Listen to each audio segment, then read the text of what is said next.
What's up everyone, Speedy here. In this 1v1 video, we're going to be doing 2 live games as well as 1 replay review. So let's go right into it. Here we are in game number 1.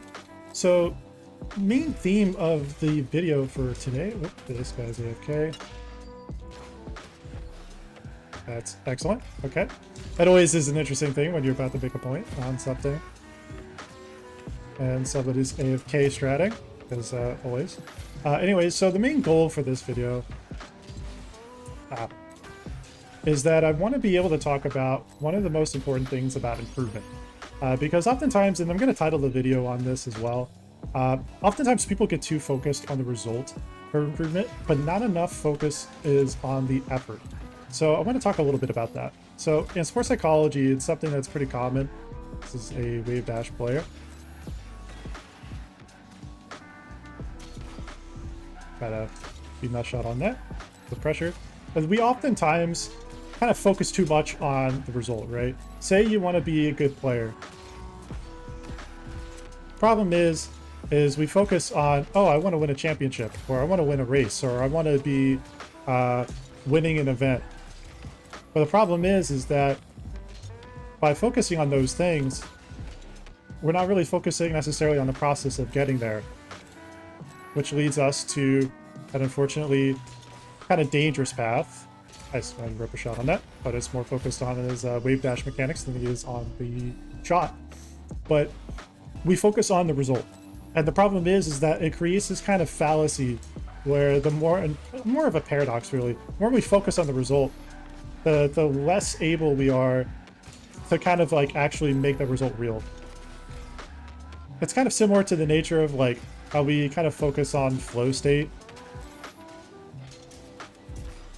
And if the more we think about flow state, the less likely it is that we'll achieve flow state.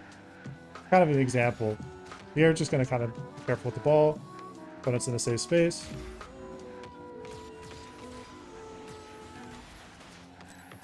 Take the free boost.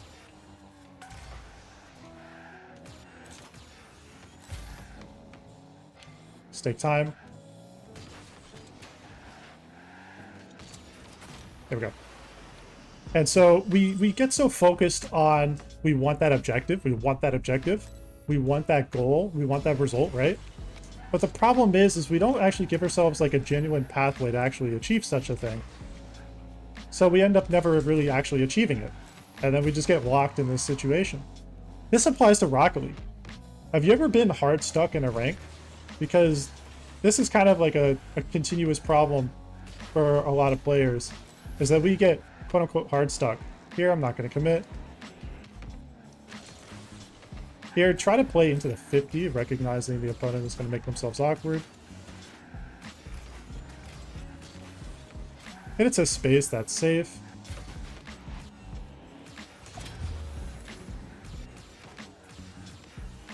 And now I get a free goal because the opponent is overcommitting. Say you're hard stuck as a player. How do you get out of that quote-unquote hard stuck mentality, right? Well, recognize it's just that. It's a mentality. You don't have to actually be mechanically different or physically different as a player. Here, just watch the play. He's going to kind of come up with that.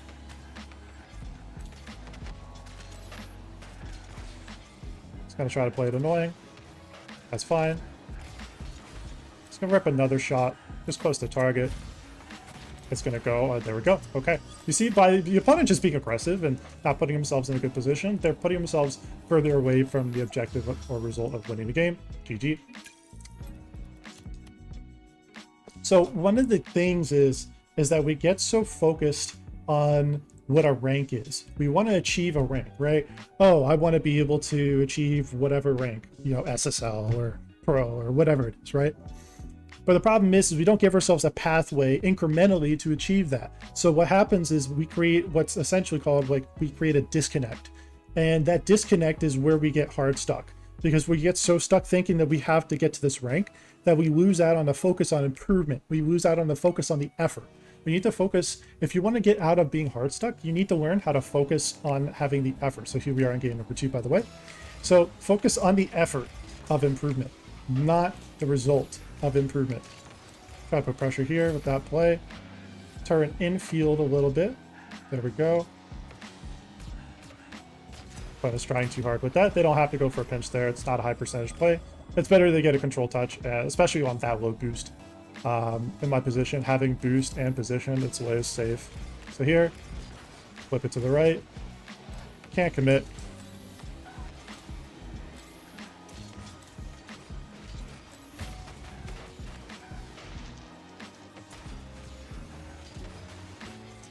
That that's so unfortunate.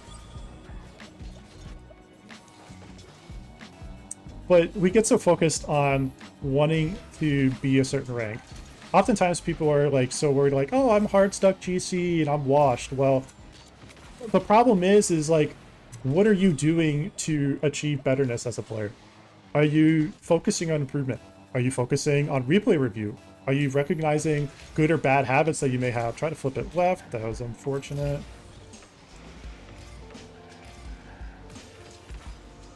Get another free goal because he misses. By us focusing on the wrong things, we're taking time and energy, especially our energy, away from how we can really try to improve.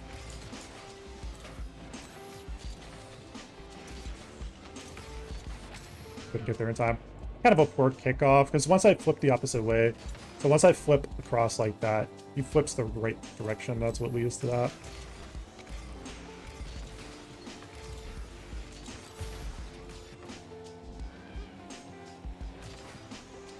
Flip it high.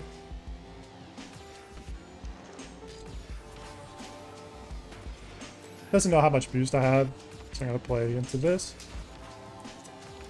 Play for the 50, and then get a good goal. Nice. Played that well.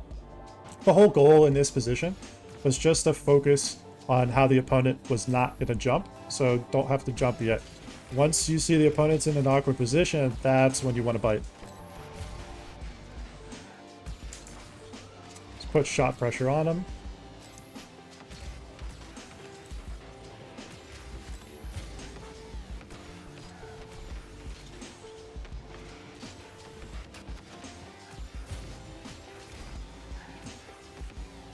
Actually could have shot that.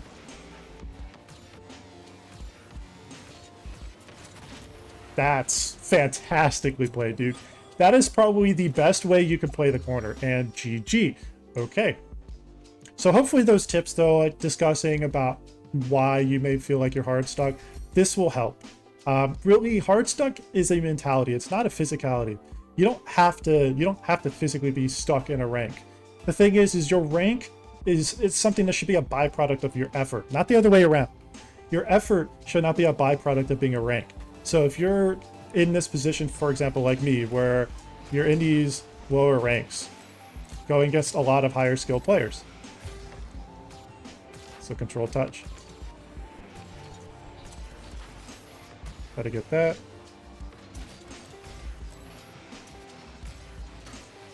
Plays that across. Tries to play that too fast for his own good. So here, just play across.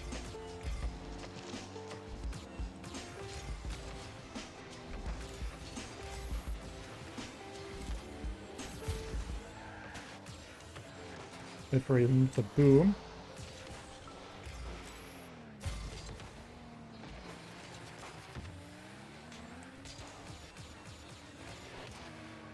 Soft touch, that's going to bounce off wall.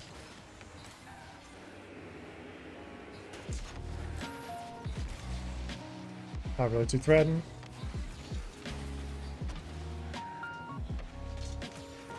And there we go. So use the wall as your teammate there. You see by being aware of what your opponent wants, they're trying to boom the ball away. They're trying to get it away from what's a threatening angle. But they just have to play for the 50. Bang it left. It's going to be a bit awkward for him. Close this space here. Use a little bit of boost, but use this pad lane to be in a good position.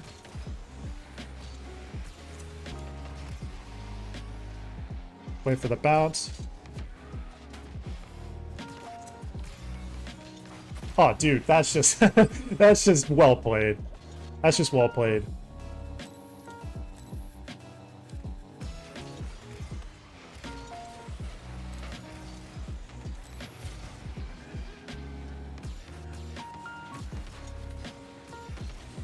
Again, that's just well played, dude. That's... wow. Firing on all cylinders, man. See, you see how the mentality shifts? If you shift your mentality to something that's a little bit healthier, you start to improve. So here, flip it past him. You see how, because he's playing it slow, he's not really in a controlled position. It's a poor play. Have to be careful here. That boost isn't going to be there. So grab pads.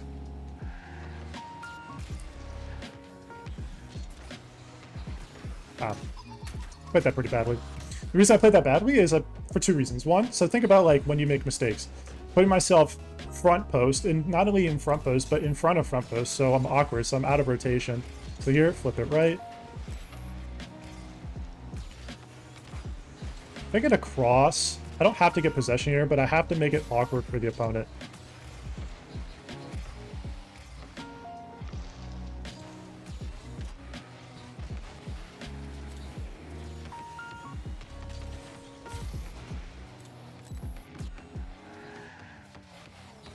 See, that was a poor play because I gave the opponent free boost. They made it an even more poor play because they gave me possession. That's not ideal.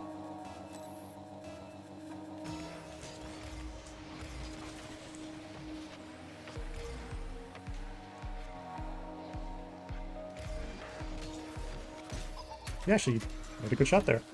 What I could have done is actually challenge it earlier.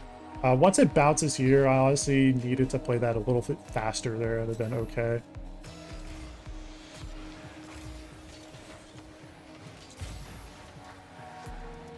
I'll get free boost.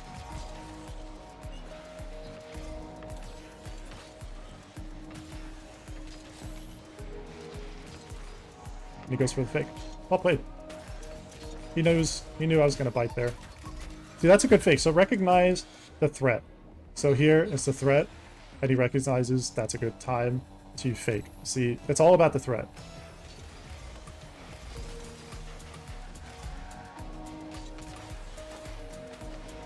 It's a difficult shot to make.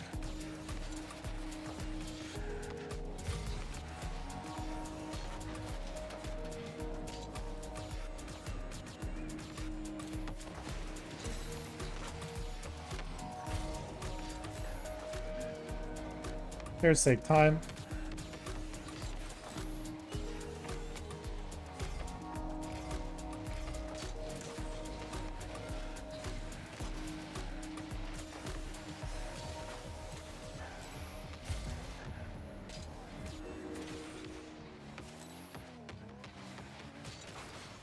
Very obvious challenge.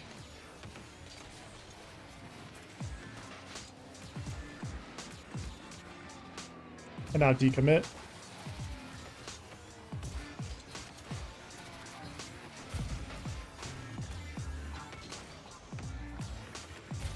Let's keep my momentum.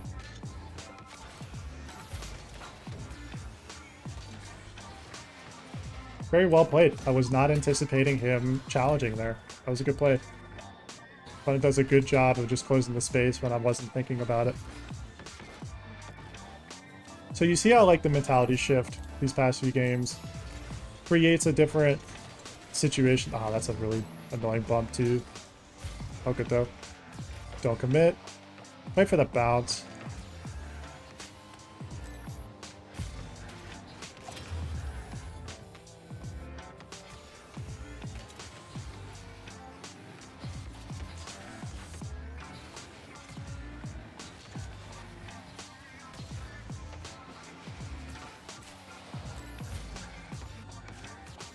And now the opponent is playing too fast their own good. And free goal. Why? Because they're trying to play it fast, they're trying to play boomy, and they're not playing smart. So it leads to that. So again, these are things you want to be aware of. Recognize what your opponent wants. They'll play better.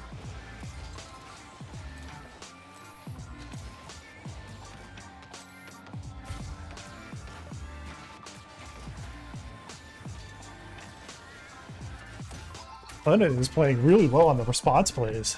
It's really unfortunate. I boomed thinking he was going to actually come closer, and he didn't. I should have been watching him not ball.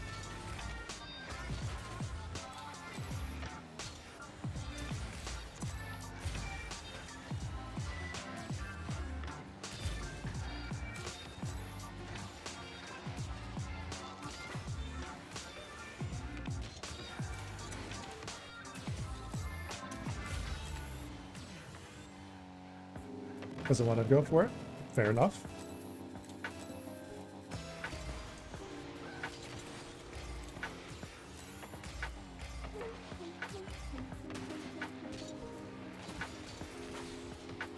And that's how I lose. That is a shitty way to lose, but such is life. Okay, so here we are in the replay portion of the video. Definitely not a great start, as you're going to see some both mechanical errors and also just the way I played. Just my goal line defense early game was significantly poor, but that immediately was something I corrected once I shifted my mentality for a bit. Kind of calmed myself down and just kind of stopped kind of like overthinking the position, because I started playing a little bit. Unfortunately, this boost didn't spawn. I tried to give it time, but it's just a little bit too late. And I was awkward there. Kind of overextended my position and made myself awkward, which gave him a free net. In a situation like this, it's better to bring it across and just bang it across where the opponent's not there yet than it is to try to control touch, or let alone let's try to figure out what I'm doing. It's something you want to avoid doing.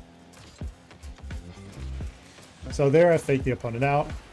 This game mechanically overall felt really good. As you're going to see later this game, there's a lot of really just a volley of mechanical goals and good plays that I felt very good about. I'm very, very happy with this session. This is a good session that I learned a lot. And I think it was important to have a session like this to show, yeah, this is a big mistake here. I overturned or underturned here. So I fucked up this touch, and then I just gave him a free goal, which is really stupid. The reason it happened is because, like here, I didn't power slide enough, and I kind of stopped my power sliding. I should have power slid a little tighter. I would have been actually able to get contact with the ball. And with as much boost as I would have had in this play, being practically full boost, I very easily could have just taken control of the play and just gone for a shot and easily been winning here. It's definitely a mistake there. Kickoffs felt okay. Could have been better. I did learn some things about the way I was approaching my kickoff, though, in terms of trying to win kickoffs or lose kickoffs. Is also the way I'm flipping into it and kind of like doing a soft flip, essentially, as you're going to see later in this game. I do a good job of that. I did not get the contact I thought I was going to. I was going to try to get better contact. Opponent's doing a lot of bumps, so I thought I'd send it back to him with a little bit of a nice little, small little bump play. And then you're going to see some other plays later this game that I felt were definitely good plays. Here, it's definitely a good kickoff. I was very consistent about my speed flips. I could have scored this, but it didn't feel high percentage. Like the way the ball was bouncing, it was still above the crossbar. And because it's above the crossbar, it's not a really shootable angle, especially with the way I was approaching it. Here I was just trying to play safe, grab boost. Opponent does a good job at just being able to get those shots on early. And here, just focus control touch. And then here, just get that double touch on the pop there. That was a really good way to get that pop. It's because what it's doing is it's just providing a bunch of height to the ball in a really rapid space of time. And that makes it harder for the opponent to be able to kind of adjust and accommodate to that. So here's a good play here, winning that. And here, just trying to be careful.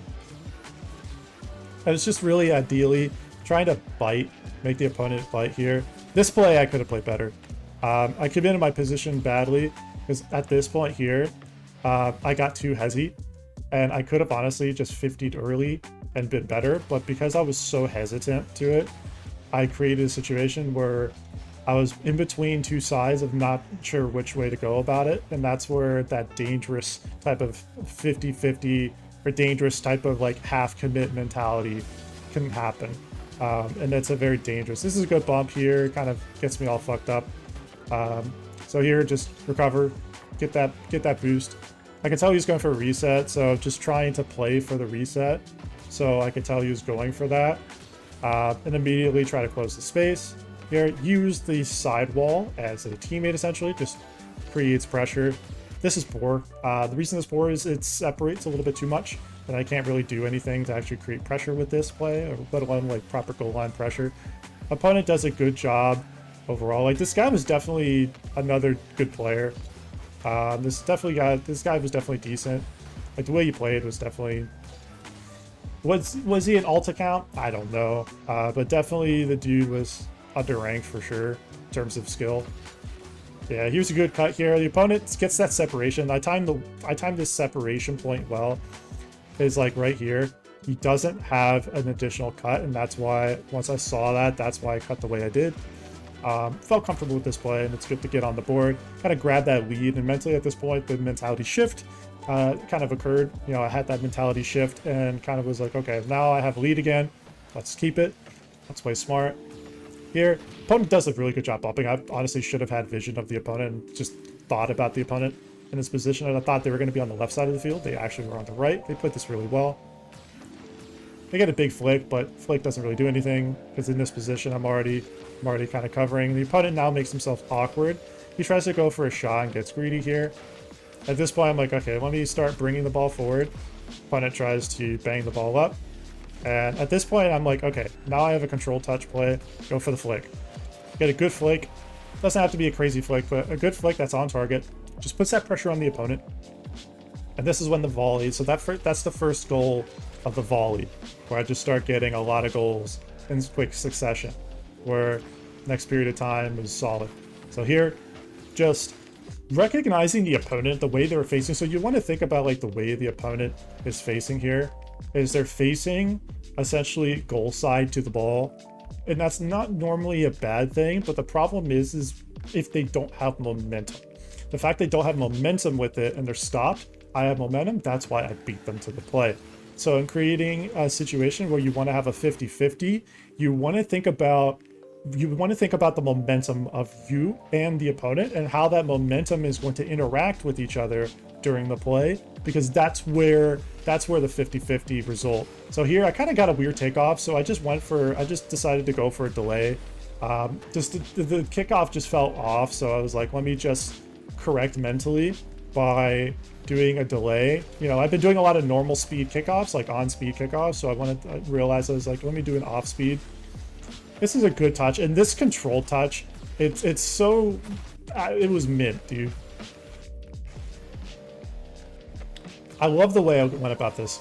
Place for the 50, immediate control touch, and just immediate boom into that. Like, I mean, you could not play that better. That was beautifully played. And this final goal was like the dagger at that point. Here, just go for the fake. The opponent was not thinking about the fakes or anticipating it. I go for the big boom play, and then I just go for the final, just the soft touch, and that ends the game. So mechanically, it was a really good game. Some bad decisions early in the game that led to some of the concessions of goals. But you see how the mentality shift of having a positive mentality and recognizing the effort that you're putting in, recognizing the way you can play better and play through that effort and play better as a result of effort, that the result, the win or the loss, regardless of the actual result, is something that you can still get better takeaways out of. A loss does not have to inherently be a bad game. And on the flip side, a win does not necessarily have to be a good game. So learn to recognize these things in your replays. Your replays are very excellent. They are an incredibly important tool. If you would like me to review your games, let me know in the comment section down below.